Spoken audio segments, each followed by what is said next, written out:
வணக்கம் உறவுகளே, மகிழ்ச்சியான காலை வணக்கம். நம்ம யாருக்குங்க ரொம்ப ரெஸ்பான்சிபிள் பர்சனா இருக்கும்?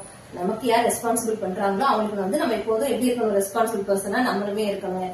ஏன்னா எப்போதும் நம்ம எப்படி இருந்தாலும் சரிங்க, நம்ம ரொம்ப ரொம்ப மாளிகையில இருக்கிறோம், இல்லைன்னா மிடில் கிளாஸ்ல இருக்கலாம், அதெல்லாம் எனக்கு கேள்வியே கிடையாது. தன்மானங்கிறது எல்லா மனிதர்களுக்கும் உண்டானது. நம்ம தன்மானங்கிறது அது எல்லாத்துலயுமே பொருந்துங்க.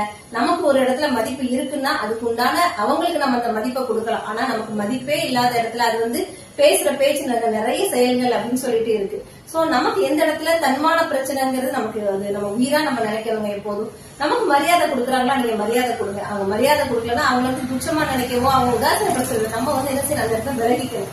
ஏன்னா நமக்குன்னு மரியாதை இருக்கு. நம்ம எந்த சூழ்நிலையிலும் நம்ம சுயமரியாதையை யாருக்கா விட்டு கொடுக்க கூடாது. அது ஒரு சின்ன SMS இருந்தாலும் சரிங்க, நம்ம கிட்ட ரெஸ்பான்ஸ் பர்சனா இருக்கவங்களுக்கு நம்ம கண்டிப்பா ரெஸ்பான்ஸ் பண்ணணும்.